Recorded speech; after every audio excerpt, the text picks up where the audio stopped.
sure this ain't live? Because I'm tired of pretending LeBron isn't an evil man. What made it powerful was not anger, yelling, or drama. It was how calm and honest Kyrie sounded. He was not trying to expose anyone for attention. He believed the stream was off, his guard was down, and in that moment, he said what he had clearly held inside for years, that LeBron was not a father figure, not a guide, not some basketball savior, but a few years older teammate who carried control everywhere he went. That one sentence flipped the story people had believed for almost a decade. For years, fans were told the Cavs' title run was about brotherhood, about leadership, about everyone falling in line behind a great leader. But Kyrie's words showed something else, a system where power flowed one way, a place where image mattered more than honesty, and a locker room where silence was survival. When Kyrie said that question about LeBron being a father figure was crazy, he wasn't joking. The whole celebrity idea is eroding. The whole fame idea is eroding. That's sold to us, y'all. You got people out here that are human, that are acting every day of their life. They're not even real. He was the #1 pick. He was Rookie of the Year. He was already averaging over 20 points a game. He was already an all-star. Cleveland belonged to him. The fans loved him. The franchise trusted him. He was building something real, quietly, without noise. Kyrie never chased fame. He didn't move loud. He didn't talk much. He didn't leak stories. He just worked. From the moment he stepped on the court, his game spoke for him. His handle, his touch, his footwork, his confidence in big moments. He didn't need approval. He didn't need cameras. Basketball was enough. Then LeBron returned. When LeBron came back to Cleveland in 2014, it was not just a player joining a team. It was an entire system arriving at once. Media people, brand people, power, control. The front office changed. The team direction changed. The tone changed. Kyrie did not get a call. He found out like everyone else. That moment mattered more than people realize. It told Kyrie everything about where he stood. Overnight, Kyrie went from franchise face to supporting role. The story changed. The headlines changed. The credit shifted. Even when Kyrie played well, the focus stayed on LeBron.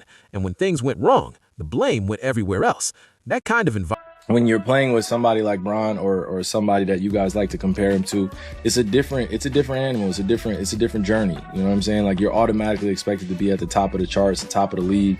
Systems get reshaped. Short contracts keep pressure on management. This gives LeBron leverage, and leverage turns into control. Kyrie saw that early. The roster started filling with LeBron guys, players he trusted, players he had history with. The Kevin Love trade locked it in. That move made it clear whose team it was. Then the coaching change happened. A coach with a winning record was fired.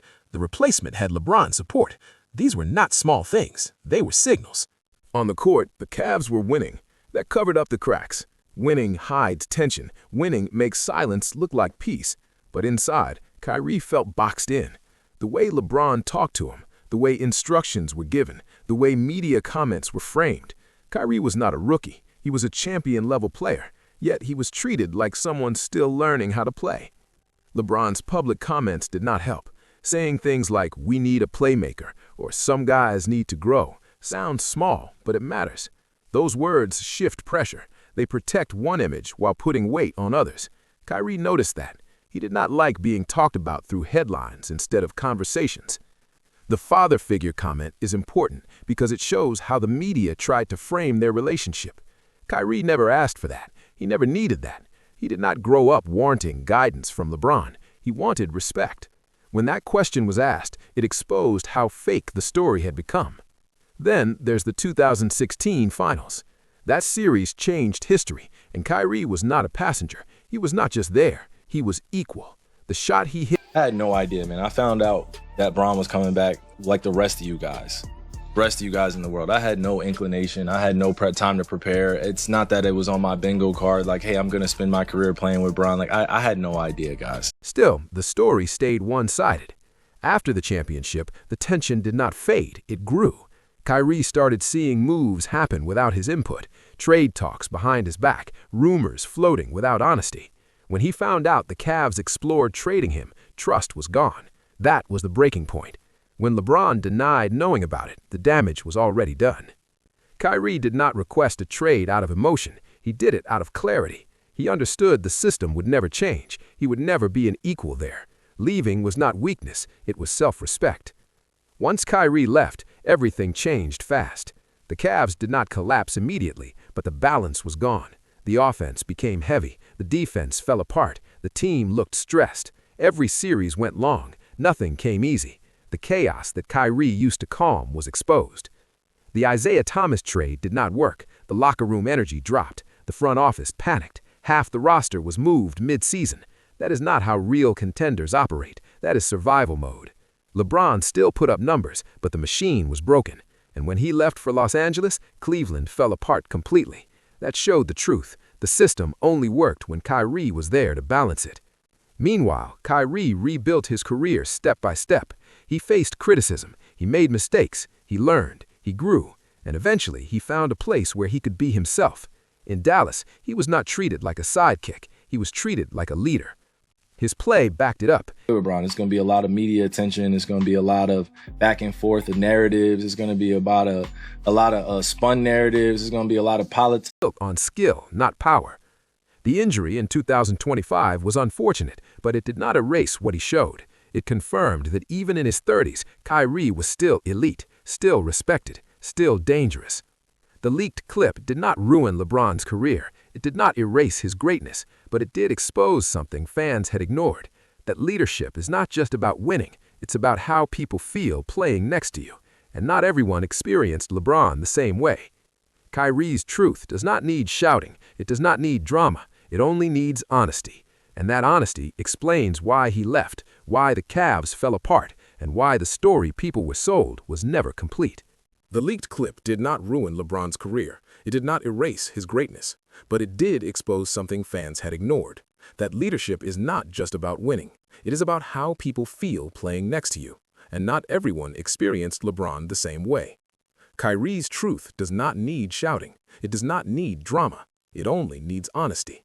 And that honesty explains why he left, why the Cavs fell apart, and why the story people were sold was never complete. In the end, this is not about choosing sides. It is about understanding reality. Kyrie Irving was never crazy. He was never ungrateful. He was aware. And sometimes awareness is the most dangerous thing in a controlled system. That leaked clip did not change history. It clarified it. The reason this conversation still matters today is because it keeps repeating itself. Circumstances or don't none of us get a pass tonight. It's not just Kyrie. Kyrie could have had 40 assists, but if D-Rose still make that shot, we still lose. So it's not about Kyrie. It's not about LeBron. It's not about Tristan and all the way down the line. None of us get a pass tonight. We have to be better. I have to be better. I had 7 turnovers tonight. If I have 4, then we don't put ourselves in that position. I also shot 8 for 25 from the field. Maybe if I'm 11 for 25, we put ourselves in a better position. I also shot 1 for 7 from the three-point line. And only had 1 steal. It ain't about Kyrie. You put it on me. It's not about Kyrie. Kyrie gonna be great. Unstable. But years later, when players began speaking more openly about power dynamics in the league, Kyrie's actions started to make more sense. Silence was never confusion. It was restraint. Inside the Cleveland locker room, the hierarchy was always clear. LeBron's voice carried more weight than the coaches. Team meetings often felt like confirmations rather than discussions. Plays were adjusted on the fly, not always through coaching direction, but through LeBron's presence. For some players, that made things easier. For others, it felt suffocating. Kyrie fell into the second group. His game thrives on freedom, creativity, and instinct. Structure is fine, control is not. This is where the misunderstanding truly begins. Many people confuse leadership with control. They assume the loudest voice must be the strongest leader. But leadership comes in different forms. Kyrie led by example, by preparation, by execution. He did not need to dominate conversations to dominate games. LeBron, on the other hand, led through command. That style has worked in many situations, but it does not work for everyone. When Kyrie left Cleveland, the media rushed to protect themselves. Did you speak to LeBron James or talk to LeBron James before you and your representatives met with ownership and let them know that you wanted out? No. Why not? Why would I have to? Everywhere. But what changed over time was that more voices started telling similar stories. Different players, different teams, same themes. That does not mean LeBron is evil. It means he is powerful. And power always shapes environments in ways that are uncomfortable for some people. Kyrie was one of the few who refused to adjust himself to fit it. Instead, he chose the harder path: independence, risk, uncertainty. That choice cost him in the short term. Public perception turned against him. Every quote was twisted, every pause was questioned, every move was framed as instability. But over time, the noise faded. What remained was his skill, his resilience, and his commitment to staying true to himself. The Dallas chapter of Kyrie's career proved something important. When placed in an environment built on trust rather than control, his game flourishes. He plays loose, he plays confident, he plays free. That is not coincidence. That is alignment. Basketball is still a human game. Systems matter, but people matter more. The leaked clip hit so hard because it stripped away the polish. No media training, no careful wording, just a player speaking honestly about a moment that never sat right with him. That honesty forced fans to revisit old moments with new understanding. Press conferences, sideline interactions, body language. It all looked different. The idea that Kyrie needed LeBron to become great has always been backwards. LeBron and Kyrie needed each other in that moment. That partnership worked because their skills complemented each other. But once the balance tilted too far in one direction, it broke. History shows us that the greatest teams are built on mutual respect, not fear or pressure. The Warriors thrived on shared movement. The Spurs thrived on trust. The Cavs only thrived when Kyrie felt empowered. Once that feeling disappeared, so did the stability. As time moves forward, more players are becoming aware of these dynamics. Younger stars are watching, learning, choosing environments more carefully. Kyrie's story may end up being less about controversy and more about early awareness. He saw something before others were ready to talk about it. That is why this leak matters, not because it attacks a legend, but because it humanizes the people around him.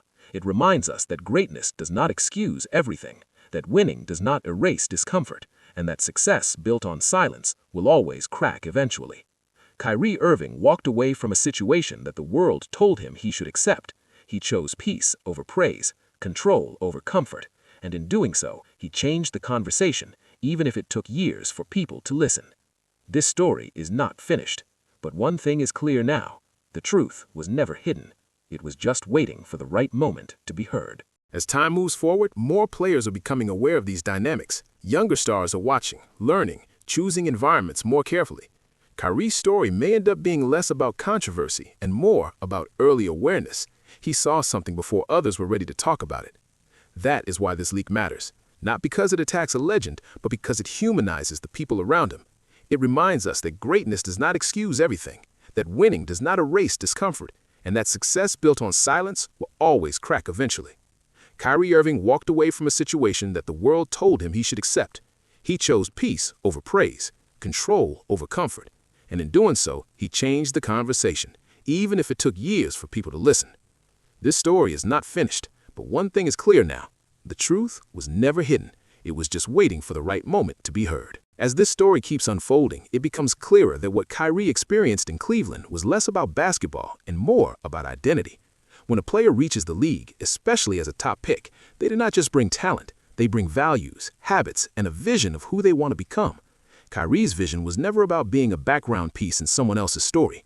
He wanted ownership of his journey, even if that meant making choices others did not understand. From the outside, people saw winning and assumed everything inside the locker room must have been perfect. But winning can hide problems for a long time. It can delay hard conversations. It can silence discomfort. As long as banners are raised, nobody wants to ask what it costs to raise them. Kyrie felt that cost every day. The pressure to fall in line, the expectation to speak a certain way, the subtle demand to shrink himself so someone else could shine brighter. This is where the leaked clip becomes so important. It wasn't an attack. It was a release. It was years of bottled thoughts finally slipping out when Kyrie believed he was alone. That honesty hit so hard because it wasn't polished. It wasn't framed to protect anyone. It was raw. And raw truth always makes people uncomfortable. What Kyrie revealed was not some secret plot or dramatic betrayal. It was something much simpler and much deeper. He felt managed instead of respected, guided instead of trusted. And for someone wired like Kyrie, that feeling is suffocating. Basketball is not just a job to him. It is expression. It is rhythm. It is flow. When that flow is interrupted by constant control, the game stops feeling pure. People often forget how young Kyrie was during those Cavs years. He was still learning who he was as a man, not just as a player. Being placed under a spotlight that intense, next to one of the most powerful figures in sports, would challenge anyone. And yet, instead of breaking publicly, Kyrie internalized it. He tried to make it work. He delivered when it mattered most. And still, it was never enough to feel equal. The 2016 finals will always stand as proof of Kyrie's value. That was not a lucky run. That was elite performance under extreme pressure. Game after game, possession after possession, Kyrie created when the system broke down. When defenses loaded up, he answered. And in the biggest moment of all, he did not hesitate. That shot was not fearlessness. It was confidence, built from years of self-belief. Yet even after that, the narrative barely shifted. The story still centered around LeBron's redemption. Kyrie's role was reduced to a footnote. That kind of erasure leaves scars, especially when you know what you contributed, especially when you lived it. After leaving Cleveland, Kyrie's journey became more complicated, but also more honest. In Boston, he struggled with expectations and leadership. In Brooklyn, chaos and injuries derailed potential. Each stop added layers to his reputation, but also to his understanding of himself. Through it all, he never lost his love for the game. He never stopped working. He never stopped believing in his own path. Dallas became a turning point because it removed the noise. There was no need to compete for control, no need to prove hierarchy, just basketball and mutual respect. Playing alongside Luka allowed Kyrie to settle into a rhythm where his voice mattered and his style was embraced. That environment did not demand silence or submission. It offered trust. That trust is something Kyrie has always valued above everything else. Trust in teammates, trust in leadership, trust in freedom. When that exists, he thrives. When it doesn't, he withdraws, not out of spite, but out of self-preservation. Looking back now, the Cavs era feels like a lesson that shaped the rest of Kyrie's career. It taught him what he could and could not accept. It forced him to define his boundaries. And while the cost was high, the clarity it brought was higher. The leaked clip did not expose LeBron as a villain. It exposed a system that prioritizes power over balance. It showed how easily one voice can dominate a room, and it reminded fans that championships do not erase human experience. As more former players speak out about their own experiences, the conversation is shifting. Fans are beginning to understand that greatness is complex, that legends can be inspiring and flawed at the same time, that teammates are not props in a legacy story, but individuals with their own dreams and limits. Kyrie Irving's story is not about rebellion. It is about self-definition. It is about choosing authenticity over approval. And that choice, while uncomfortable, is what gives his journey meaning. In the end, the truth does not need to shout. It waits, and when it finally speaks, it changes how everything before it is understood. As time passes, what stands out most about this situation is how differently Kyrie and LeBron view success.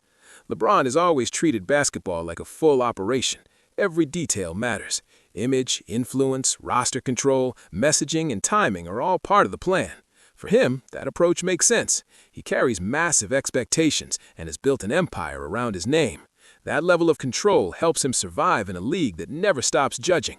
Kyrie, however, has always lived on the opposite side of that mindset. To him, basketball is personal. It is spiritual. It's something you feel, not something you manage. He never wanted to be part of a machine. He wanted to be part of a game. When those two philosophies collided in Cleveland, tension was unavoidable. It was not about hate. It was about incompatibility. People often ask why Kyrie did not simply adapt, why he did not play the role, collect the rings, and enjoy the benefits. The answer is simple. Not everyone is built to trade peace for comfort. Some players can silence themselves and survive. Others slowly lose who they are. Kyrie recognized that early and chose to step away before that loss became permanent. Another important part of this story is how the media shapes public memory. Most fans only see highlights and headlines. They do not see closed-door meetings. They do not hear private conversations. They do not feel locker room energy. So when a player like Kyrie goes against the expected narrative, the easiest explanation becomes the loudest one. Label him difficult. Label him strange. Label him unstable. Those labels stick because they are simple. But reality is never simple. Kyrie's career shows that complexity clearly. He has had moments of brilliance and moments of struggle. He has made mistakes. He has said things that confused people. But none of that erases his core truth. He values honesty over comfort. And in a league built on image, that is dangerous. The leaked clip reopened a door many wanted closed. It forced fans to revisit old arguments with new context. Suddenly, Kyrie's trade request did not feel random. His silence did not feel immature. His distance did not feel arrogant. It felt protective. There is also a lesson here about partnership. True partnerships require balance. They require shared respect. When one voice outweighs all others, collaboration becomes compliance. Kyrie never wanted to comply. He wanted to contribute. The irony is that LeBron and Kyrie together created one of the greatest moments in NBA history. That 2016 championship will live forever. But even that achievement could not fix a broken dynamic. Winning does not heal everything. Sometimes it only delays the truth. When Kyrie finally spoke freely, even by accident, the reaction proved his point. People were shocked not because the words were unbelievable, but because they challenged something familiar. Fans are comfortable with heroes and villains. They struggle with nuance. Kyrie's honesty demanded nuance. As younger players enter the league, they are watching closely. They see how stars before them were treated. They see how narratives are built and destroyed. And many are learning that protecting your voice matters as much as protecting your body. Kyrie may not get credit for that now, but history often rewards those who move ahead of their time. This story also reminds us that legacies are not just built on trophies. They are built on relationships, on trust, on how people feel after the lights go off. LeBron's legacy will always be great. That is undeniable. But greatness does not mean every teammate experienced that journey the same way. Kyrie's truth does not erase LeBron's success. It adds depth to it. It reminds us that even at the highest level, human emotions still matter, that pressure still weighs, that power still affects people differently. In the years to come, this era will be studied more honestly, not just for the wins, but for the dynamics behind them. And when that happens, Kyrie's role will be viewed differently, not as a problem, not as a distraction, but as a player who refused to disappear inside someone else's shadow. The leaked clip did not change history, it clarified it. And sometimes, clarity is the most uncomfortable thing of all.